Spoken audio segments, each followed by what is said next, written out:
है ना।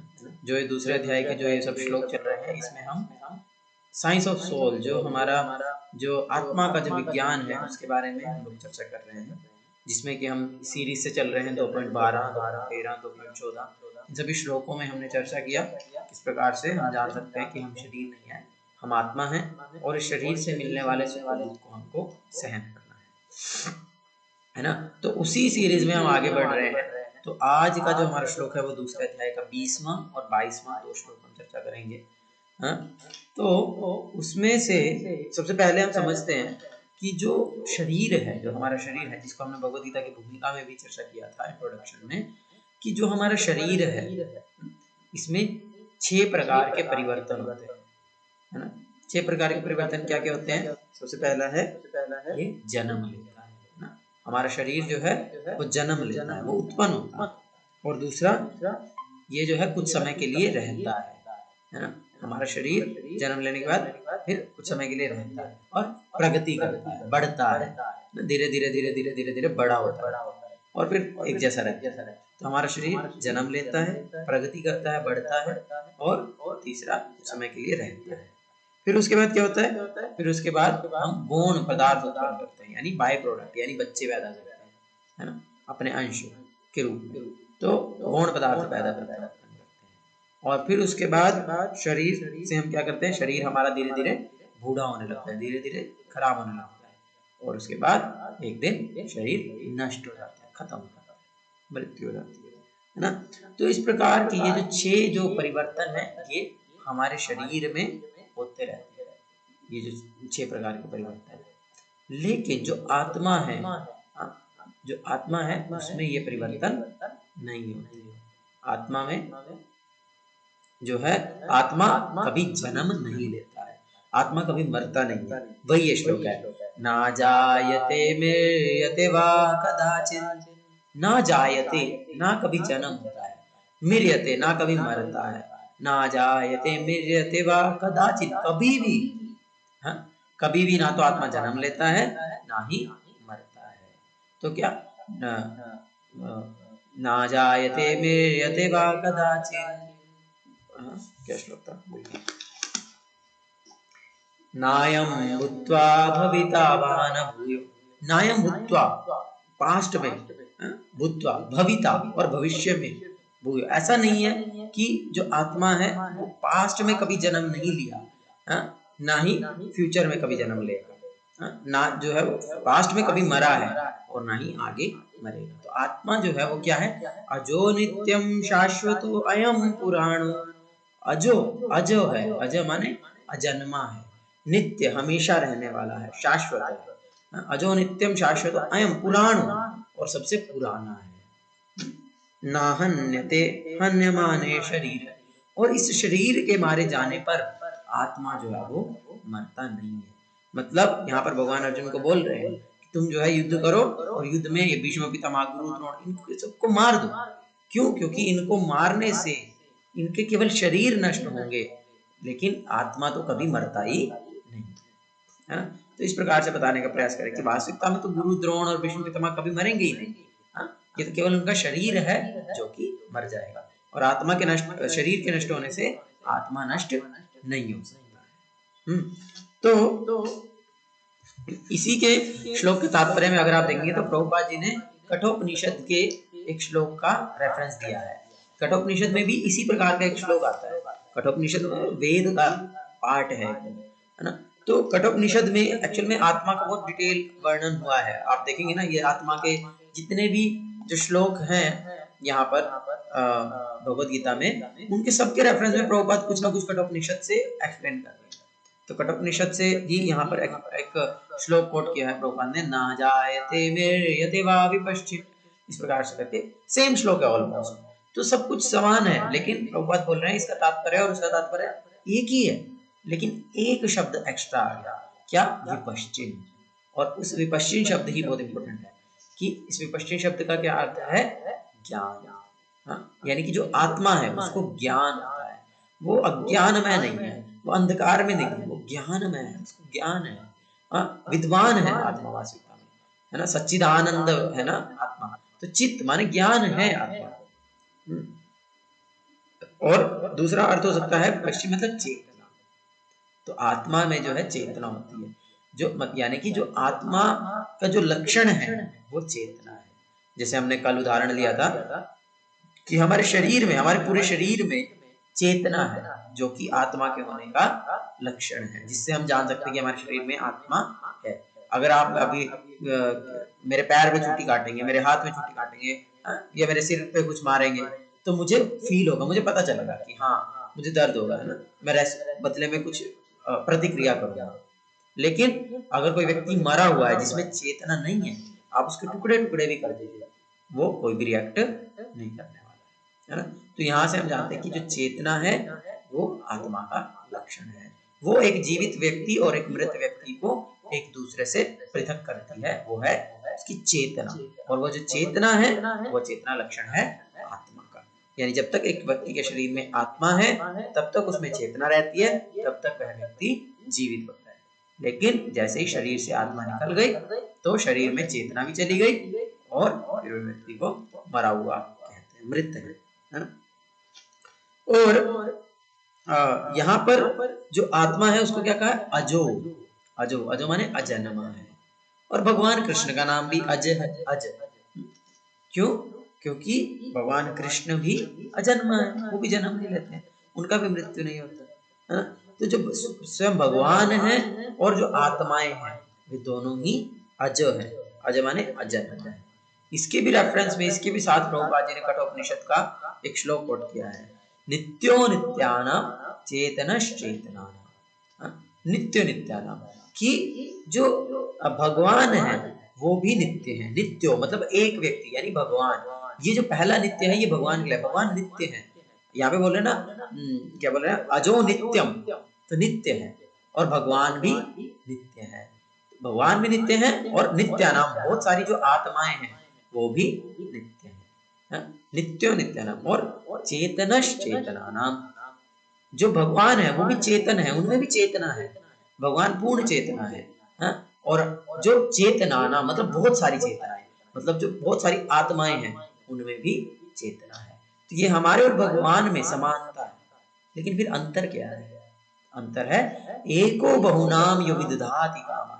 लेकिन वो जो एक है ना, यहाँ पे एक बात हो रही है, एक की नित्य और फिर बहुत सारे नित्यानाम, फिर एक चेतना, फिर चेतनानाम, नित्यो नित्यानाम चेतनश चेतनानाम।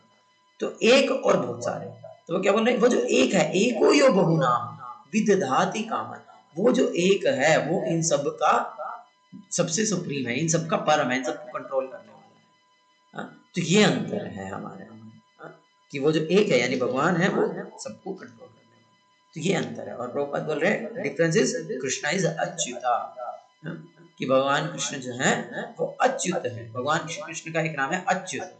अच्युत शब्द का क्या अर्थ होता है? च्युत मतलब पतन हो जाना, गिर जाना, च्युत अपने पद से च्युत हो गया, इस प्रकार से। लेकिन भगवान कृष्ण क्या है? अच्युत। अच्युत मतलब जिनका कभी पतन नहीं होता, जो हमेशा अपनी स्थिति में बने रहते हैं, जो कभी भी जिनका फॉल डाउन नहीं होता है, तो उनको बोलते हैं अच्युत।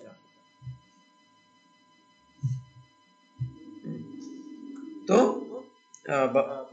और हम जो है, जीव जो है वो च्युत हो जाते हैं, लेकिन भगवान कृष्ण हमेशा अच्युत रहते हैं। और उदाहरण दिया गया है जिस प्रकार से हम देख सकते हैं, कभी कभी क्या होता है, जैसे अभी तो धुंध भी है ना, तो कभी कभी सूर्य लेट से निकलता है, तो देर देर से रोशनी तो हो जाती है, लेकिन सूर्य नहीं दिखता है, धूप नहीं दिखती। तो बादल क्या कर लेते हैं, कभी कभी सूर्य को पूर्ण रूप से ढक लेते हैं। आप देख नहीं सकते कि आसमान में सूर्य कहाँ है ना, बहुत बार ऐसा होता है। लेकिन क्या उस बादल ने सूर्य को ढक लिया? नहीं। बादल कितना बड़ा हो सकता है? बादल 100 माइल का हो सकता है, बादल 1000 माइल का हो सकता है, लेकिन वो 1000 माइल का बादल जो है वो सूर्य को नहीं ढक सकता। क्यों? क्योंकि सूर्य तो करोड़ों माइल का है। तो इसीलिए उस बादल ने क्या किया है?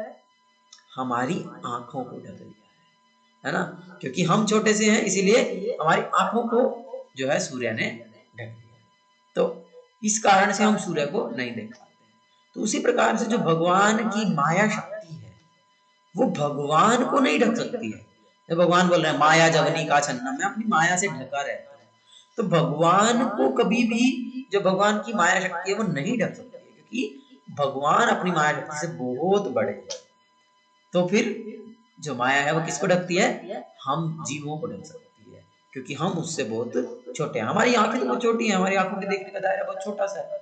हाँ, तो उसको जो है, जो माया शक्ति है, मतलब बादल जो है उसको ढक सकते हैं। तो उसी प्रकार से माया शक्ति जो है वो जीवों को ढक सकती है, जीवों को कंट्रोल कर सकती है, जीवों को बिविल्डर कर सकती है, क्या बोलेंगे, मोहित कर सकती है, जीवों को मोहित कर सकती है।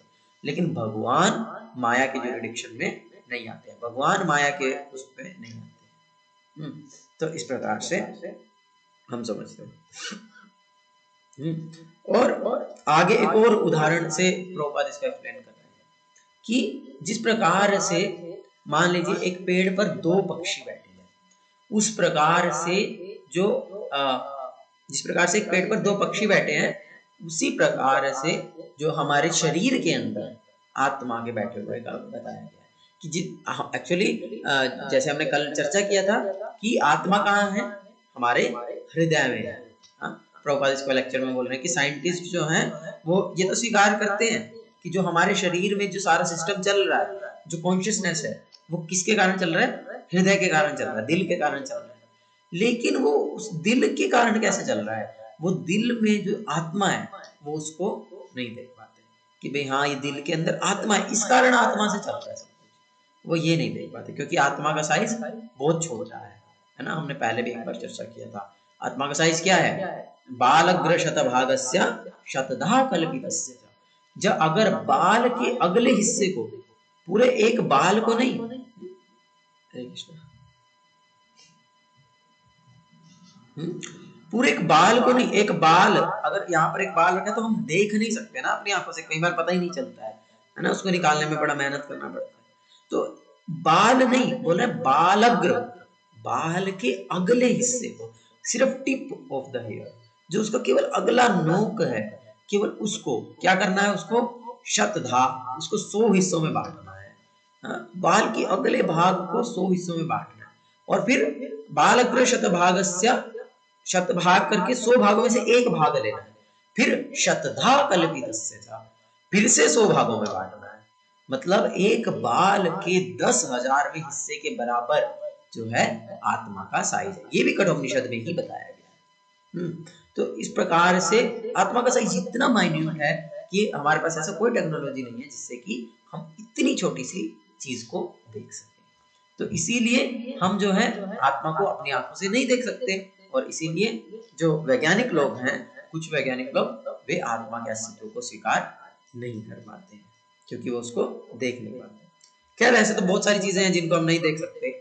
आत्मा है, जैसे हवा है ना, हवा को हम नहीं देख सकते हैं। ध्वनि तरंगे हैं, उनको हम नहीं देख सकते हैं, है ना। इस प्रकार से बहुत सारी चीजें हैं जिनको हम अपनी आंखों से नहीं देख सकते हैं, हम उनको अनुभव कर सकते हैं। हम कानों के माध्यम से ध्वनि को अनुभव कर सकते हैं। जब इस हवा चल करके मेरे शरीर को टच हो रही है तो मुझे पता चल रहा है हाँ गर्म हवा चल रही है या ठंडी हवा चल रही है, तो मैं महसूस कर सकता हूँ, अनुभव कर सकता हूँ, लेकिन मैं उसको देख नहीं सकता। उसी प्रकार से हम आत्मा को अनुभव कर सकते हैं, जिसका जैसे हमने जाना कि चेतना के माध्यम से, चेतना उसका लक्षण है, तो हम उसको अनुभव कर सकते हैं लेकिन आत्मा को देख नहीं सकते। तो जो आत्मा है वो हृदय में है। और भगवान भी क्या बोल रहे हैं भगवत गीता में? सर्वस्य चाहम हृदय सन्निविष्टो, मैं जो हूँ सभी जीवों के हृदय में बैठा हूँ। तो या इसका मतलब क्या हुआ कि भगवान जो है अपने परमात्मा रूप में, जब हमने 3 रूपों को जाना ना, ब्रह्मेति परमात्मेति भगवानेति शब्द थे, तो जो भगवान अपने परमात्मा रूप में, चतुर्भुज विष्णु के रूप में, भगवान प्रत्येक जीव के हृदय में बैठे हुए हैं उसकी आत्मा के साथ। इसका बहुत सुंदर फोटो है, मैं शेयर करूंगा, मुझे याद करवा देना कोई, कि इसका बहुत सुंदर एक फोटो है जो कि ये उदाहरण दिया गया है कि इसको कंपेयर किया गया है जैसे एक पेड़ की डाल पर 2 पक्षी बैठे हैं साथ में।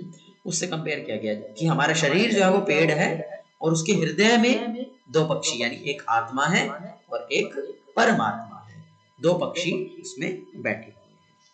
और एक पक्षी क्या कर रहा है? वो दूसरे पक्षी की तरफ पीठ किया हुआ है, उसको देख नहीं रहा है।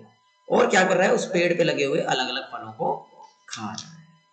और दूसरा पक्षी क्या कर रहा है, दूसरा पक्षी केवल उस पक्षी को देख रहा है जो कि फलों को खा रहा है।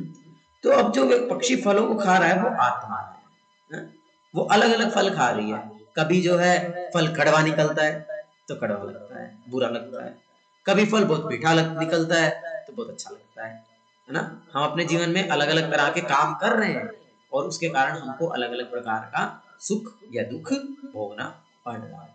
लेकिन भगवान इन सबसे परे हैं। भगवान कोई फल नहीं खा रहे हैं, भगवान तो बस बैठ करके अनुमंता उपदृष्टवा, भगवान तो बैठ करके क्या कर रहे हैं, सैंक्शन कर रहे हैं कि ठीक है, तुम ये वाला फल खाना चाहते खा लो, ये वाला फल खाना चाहते खा लो।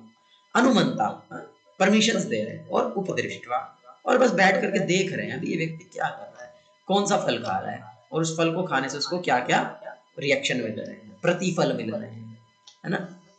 तो इस प्रकार से भगवान और परमात्मा और आत्मा जो है वो पेड़ की डाली पर बैठे हुए हैं। अब जो है, जो हम है, आत्मा वाला पक्षी है, वो परमात्मा वाले पक्षी की तरफ पीठ किया हुआ है। वो भूल गया है कि ये जो दूसरा पक्षी है ये मेरा दोस्त है, इसका मेरे साथ बहुत अच्छा रिलेशन है। भगवान बोल रहे हैं ना भगवत गीता में, भोक्ताराम यज्ञ तपसा सर्वलोक महेश्वरम सुहृदम सर्वभूतानाम, कि मैं जो हूँ सुहृदम सर्वभूतानाम।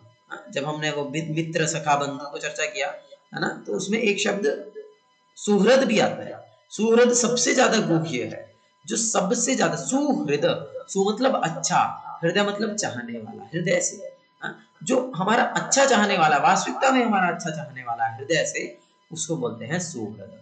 तो भगवान बोल रहे हैं मैं सुहृदम सर्वभूतानाम। भगवान सबके बंधु नहीं है, भगवान सबके सखा नहीं है, भगवान सबके मित्र नहीं है, भगवान सुहृद है, bestest of the best of it, जो वास्तविकता में हमारा भला चाहते हैं, जो वास्तविकता में हमारा लाभ चाहते हैं, वो वाले दोस्त हैं भगवान सबके, सभी जीवों के। और इसीलिए वो हमेशा देख रहे हैं, वो हमेशा वेट कर रहे हैं कि कब ये जो दूसरा पक्षी है जो मेरी तरफ पीठ किया हुआ है, ये कब मेरी तरफ अपना मुंह घुमाएगा, कब ये मेरे को देखेगा, कब ये मेरे साथ जो संबंध है उसको पुनः जागृत करेगा। और क्यों, क्योंकि अगर ये मेरे साथ पुनर्जागृत कर लेगा अपना संबंध तो ये खुश हो जाएगा, ये इसको समझ में आ जाएगा मैं क्या हूँ। लेकिन अभी जो है ये क्या कर रहा है, मेरी तरफ पीठ करके अलग अलग तरह के फल खा रहा है, जिसके कारण कभी इसको सुख मिल रहा है, कभी दुख मिल रहा है। तो इससे हम समझ सकते हैं कि जो आत्मा है वो भगवान से अपने संबंध को भूल गई है, और इसी कारण से हम जो है भगवान से अपने संबंध को भूल गए हैं, और इसी कारण से हमको जो है इस संसार में कभी सुख मिल रहा है और कभी दुख मिल रहा है। अपने आप को हम शरीर मान रहे हैं इसी कारण से, है ना। और फिर क्या करना पड़ता है हमको, समय समय पर शरीर चेंज करना पड़ता है ना।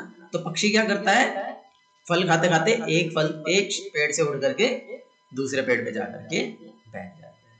तो फिर जो दूसरा सूरत वाला पक्षी है वो इतना अच्छा है, इतना कृपालु है भगवान, कि वो भी पीछे पीछे जो है साथ में ही आकर के उस पेड़ पे आकर के बैठ जाते हैं।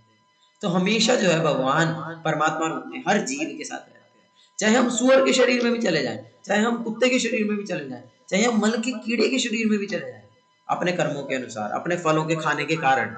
लेकिन भगवान इतने सुहृद हैं, इतने कृपालु हैं कि भगवान तब भी जो है हमारे साथ उस पेड़ पे भी आ रहे हैं, उस शरीर में भी आकर के भगवान रह रहे हैं, जबकि भगवान को रहने की जरूरत नहीं है उस शरीर, लेकिन भगवान इतने कृपालु है ना। तो इसीलिए हम जो है अलग अलग सुख और दुख का भोग कर रहे हैं, अलग अलग पेड़ों पर जाकर के अलग अलग फलों को खा करके, कोई फल कड़वा निकल जाता है, कोई फल मीठा निकलता है, इस प्रकार से, है ना। मेरी आवाज ठीक आ रही है, कटने लग गई?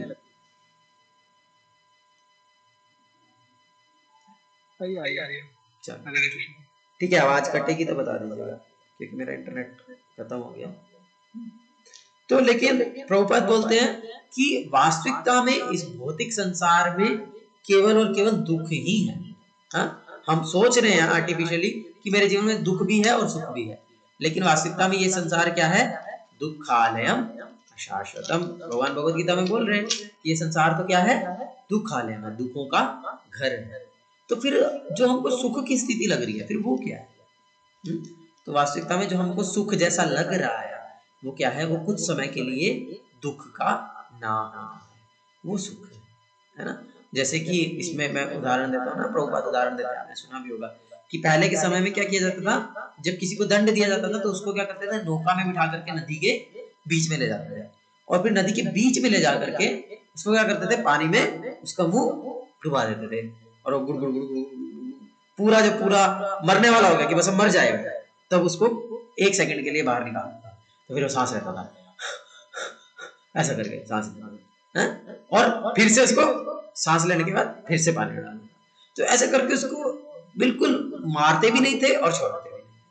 तो ऐसा स्थिति है हमारा संसार में, हमेशा तो हमको कष्ट ही कष्ट हो रहा है, लेकिन कुछ सेकंडों के लिए जब वो कष्ट से हमको मुक्त किया जाता है, और उस व्यक्ति को बहुत राहत मिलेगी ना, जब वो पानी के अंदर है, बिल्कुल मरने वाला है, तो जब बाहर निकला 5 सेकंड के लिए, तो उसको बहुत राहत लगेगी ना, उसको सांस लेने को मिल रहा है, उसको हवा मिल रही है ना।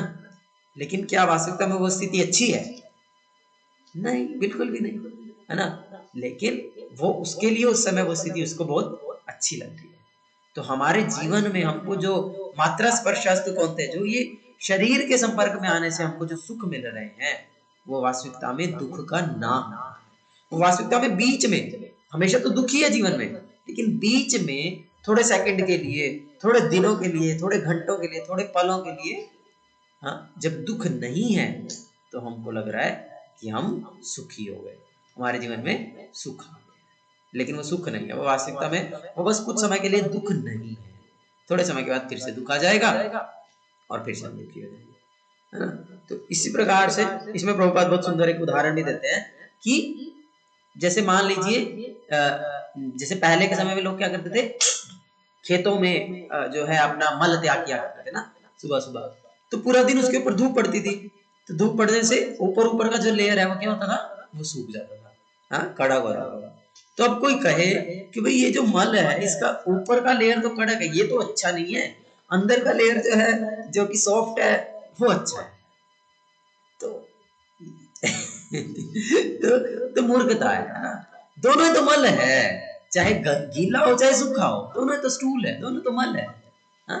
तो इसीलिए इस संसार में चाहे हमको सुख हो चाहे दुख हो, वो बुराई है, हर चीज इस संसार में बुराई है। इस संसार में कोई जेंटलमैन, श्रील भक्ति सिद्धांत सरस्वती प्रभुपाद बोलते हैं, this world is not fit for a gentleman. ये जो भौतिक संसार है ये एक सभ्य व्यक्ति के रहने की जगह नहीं है। तो जो सभ्य व्यक्ति है, जो सभ्य बनना चाहते हैं, उनको क्या करना चाहिए, इस संसार से बाहर निकलने का प्रयास करना चाहिए।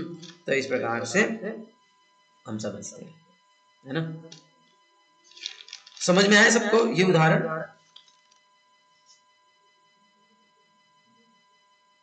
हरे कृष्णा। तो जब, हाँ बोलिए बोलिए।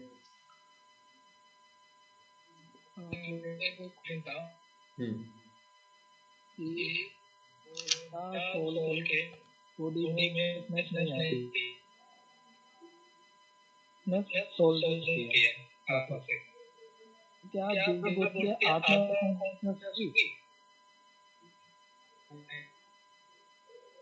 आवाज कट रही है, मैं नहीं सुन पा रहा हूँ। हाँ जी बोलिए बोलिए।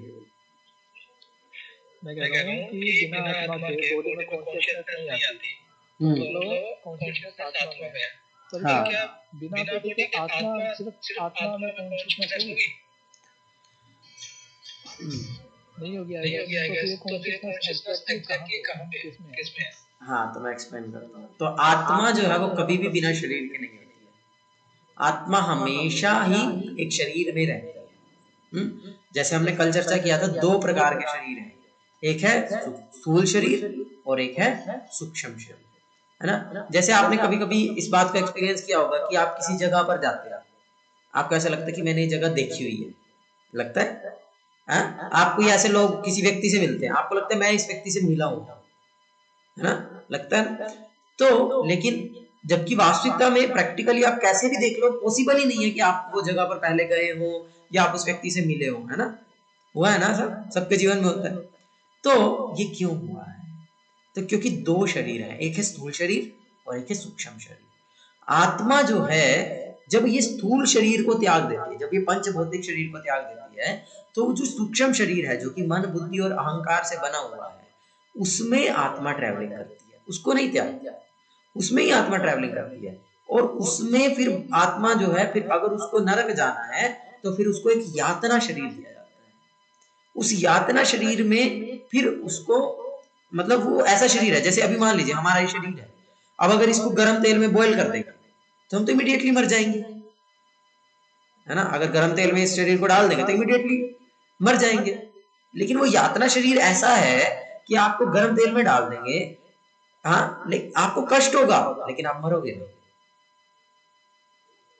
आपको जैसे क्या बोलते हैं, मान लो ऐसे गंदे पानी में फेंक दिया जिसमें बहुत सारे कीड़े मकोड़े मच्छर, बहुत सारे जीव जंतु जो है आपको काट रहे हैं, परेशान कर रहे हैं, तो काटेंगे। अभी अगर इस वाले शरीर में काटेंगे तो मर जाएंगे, है ना। लेकिन उसमें काटेंगे, वो काटते रहेंगे, बहुत हजारों हजारों साल तक काटते रहेंगे, हमको कष्ट होता रहेगा लेकिन हम मरेंगे नहीं।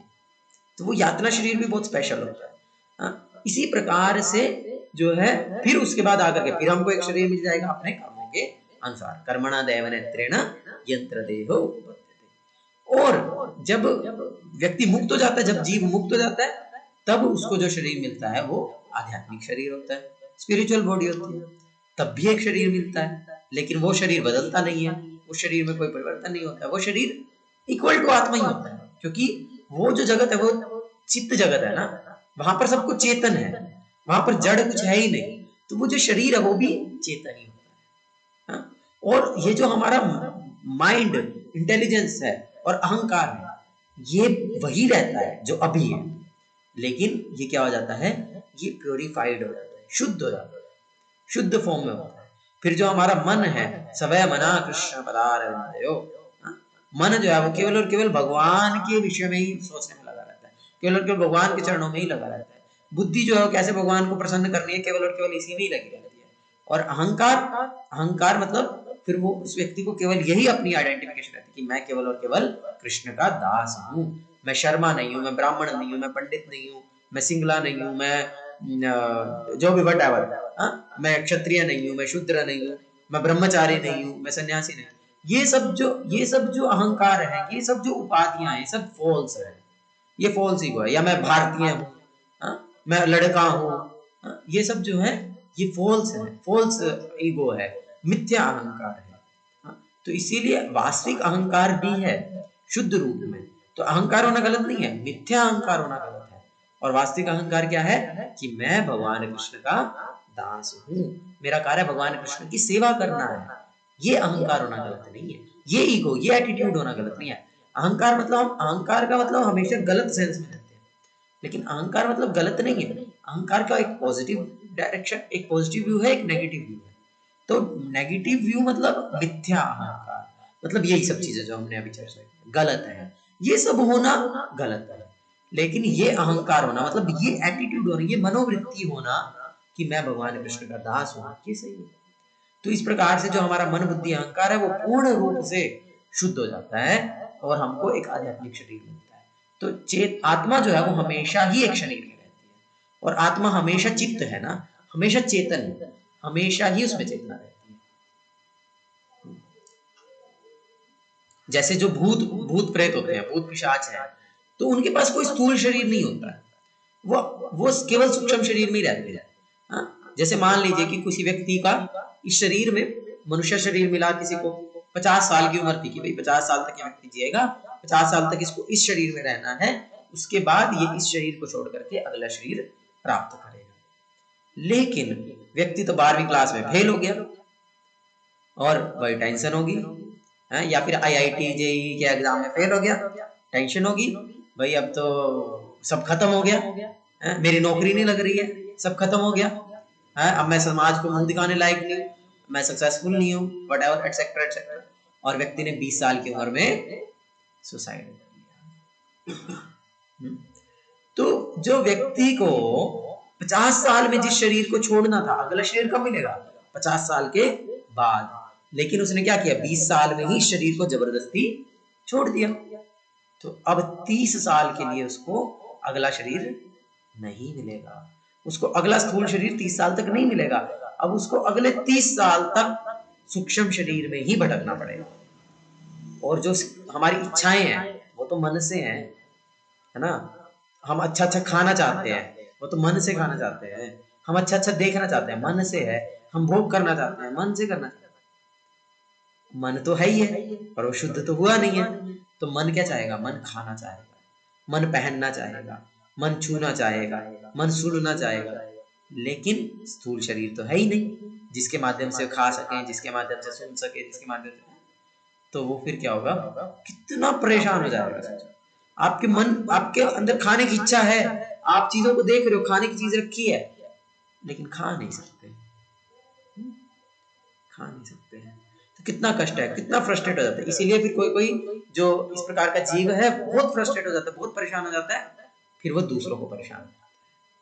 सभी जो प्रेत है वो सबको परेशान नहीं करते, केवल जो कुछ प्रेत है जो बहुत परेशान होकर के अपना शरीर को त्याग दिए हैं, और फिर भी उसके बाद तो और ज्यादा परेशान होंगी, वो तो बहुत बेकार शरीर है, तो और ज्यादा परेशान हो जाते हैं, फिर वो दूसरों को परेशान करते हैं। हाँ, तो इसलिए कभी भी कुछ भी हो जाए हमको अपने जीवन में सुसाइड नहीं करना चाहिए, ये बात हमको ध्यान रखना चाहिए। कितना भी प्रॉब्लम हो जाए हमारे लाइफ में, लेकिन सुसाइड करना इज नॉट अ सॉल्यूशन।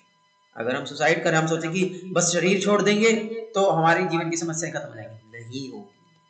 हाँ, क्यों? इस शरीर में बोल रहे हैं ना, इस श्लोक में बोल रहे हैं ना हन्यते हन्यमाने शरीरे। शरीर के नष्ट होने पर आत्मा नष्ट नहीं होती है, और आत्मा के जो कर्म है वो चलते रहेंगे। तो हमको अपने कर्मों के अनुसार आगे आगे हमको भटकना पड़ेगा, हमको उसके अनुसार फल भुगतने पड़ेंगे। तो इसलिए हमको अपने शरीर को बिना बात के नष्ट करने का कभी भी नहीं सोचना चाहिए, है ना। और जो है इस शरीर का, जो हमको मनुष्य शरीर मिला है, जो कि बहुत ज्यादा उपयोगी है भगवान के धाम जाने के लिए, भगवान को समझने के लिए, भगवान का भक्ति करने के लिए, इसका हमको प्रयोग कर लेना चाहिए, बेस्ट से बेस्ट प्रयोग करना चाहिए, जल्दी से जल्दी प्रयास करना चाहिए कि हम इस शरीर का इस्तेमाल करके हम फिर से जो है हमको बार बार शरीर ना बदलने पड़े।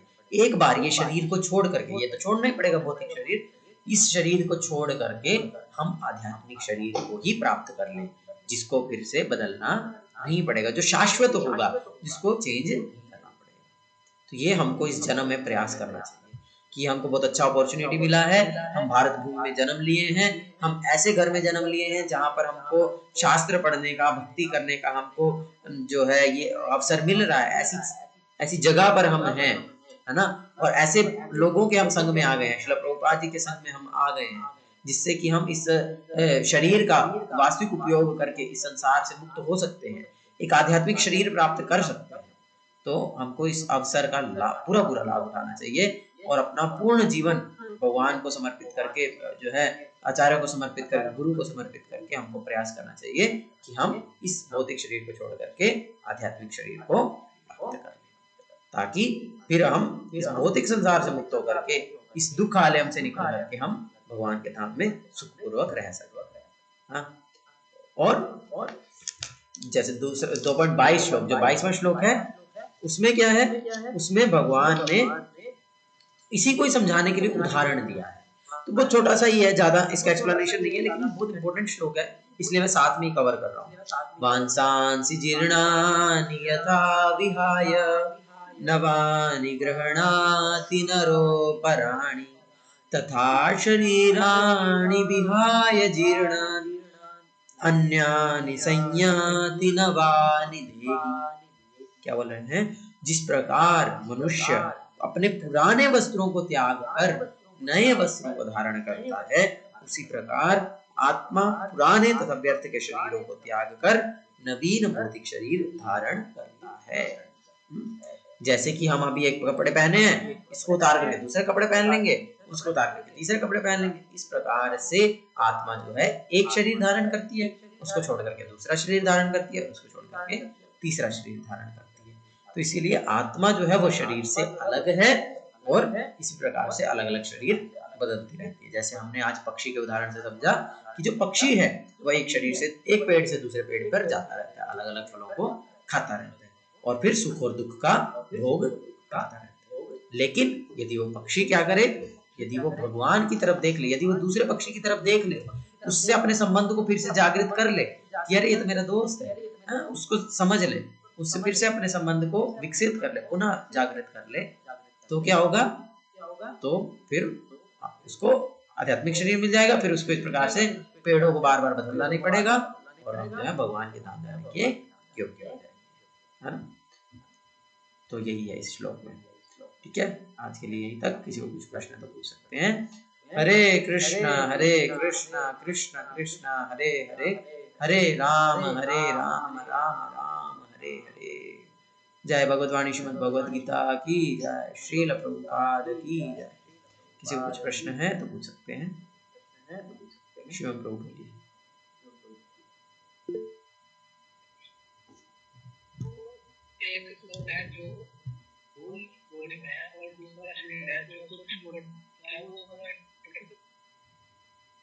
वो दोनों क्या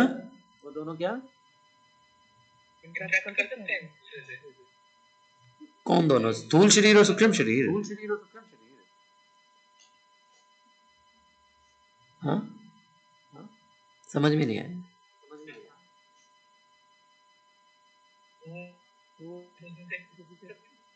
आपकी आवाज कट रही है मेरे पास, शायद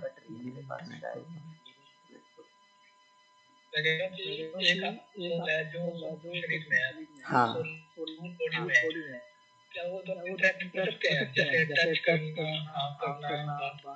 अलग अलग आत्मा।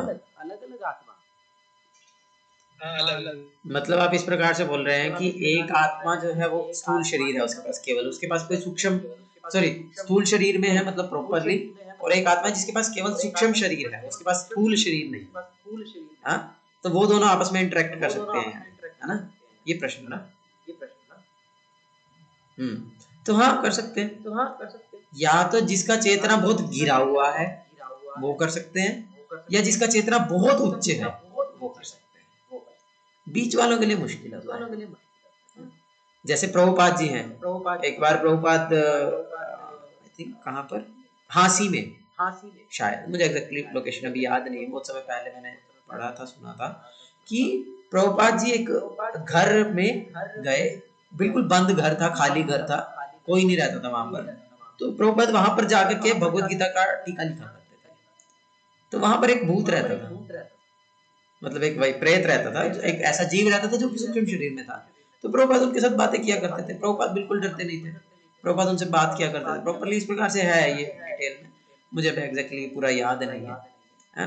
तो इस प्रकार से है, जो जिनका जो चेतना है वो विकसित है, जो उच्च चेतना है वो देख पाते हैं, वो उसको वो कर पाते हैं, मतलब रेसिप्रोकेशन कर पाते हैं। और जो जिनका चेतना बहुत गिरा हुआ है, जो शुद्ध नहीं रहते हैं, जो इस प्रकार से, उनको वो नुकसान पहुंचाती है। उनके लिए वो, क्योंकि जो बहुत उच्च चेतना के व्यक्ति हैं वो उनके साथ इंटरेक्ट करते हैं ताकि वो उनका उद्धार कर सके, क्योंकि उसकी चेतना उच्च है, वो उनके पास जाते हैं ताकि वो साधु पुरुष है उनसे उद्धार कर सके, उनको मुक्त कर सके। और जो बहुत लोअर चेतना के लोग हैं जो कि अशुद्ध रहते हैं, सही से अच्छे से नहीं रहते हैं, तमोगुण में, तो उनको वो अटैक करते हैं, उनको वो परेशान करते हैं। तो इन दोनों को वो जो है वो करते हैं, रेसिप्रोकेशन करते हैं, आदान प्रदान करते हैं इस प्रकार से। ठीक है, एक और था कि आत्मा हमारे हृदय में रहता है और भगवान भी हमारे हृदय में रहते हैं, अलग अलग रहते हैं या भगवान ही आत्मा रूप में हमारे हृदय में रहते हैं? भगवान बोले तो अलग अलग है ना सब, एक हो जाएगा तो माया हो जाएगी, मायावाद हो जाएगा ना। भगवान तो बोल रहे हैं ना, क्या बोल रहे हैं, क्या श्लोक था 2.12, दूसरे अध्याय का 12वां श्लोक था ना, कि ऐसा कभी नहीं हुआ कि तुम ना रहे हो, मैं ना रहा हूँ, या ये सभी देवता ना रहे हो, और ऐसा कभी नहीं है कि फ्यूचर में नहीं होगा। तो इसके एक्सप्लेनेशन में हमने पढ़ा ना कि सब अलग अलग है। नात्वेवाहम जातु न शम नात्वम नेमे जनादिका, तो अलग अलग हैं, यहाँ पर बोल रहे हैं हमेशा अलग अलग है, कभी भी एक नहीं हो सकता कभी भी। तो अलग अलग है। परमात्मा परमात्मा रूप में है, परमात्मा 4 हैंडेड विष्णु रूप में है, पूरा वर्णन किया गया है, उनका साइज भी वर्णन किया गया है, किस साइज के, किस आकार के। तो इस प्रकार से जो भगवान है वो चतुर्भुज विष्णु के रूप में हर जीव के हृदय में विराजमान है, और आत्मा तो आत्मा रूप में।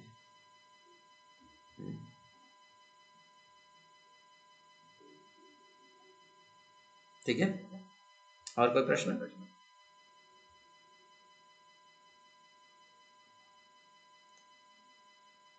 नहीं है?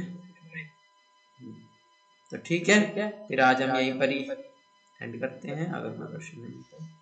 हरे कृष्णा कृष्ण कृष्ण हरे हरे, हरे राम राम राम हरे हरे।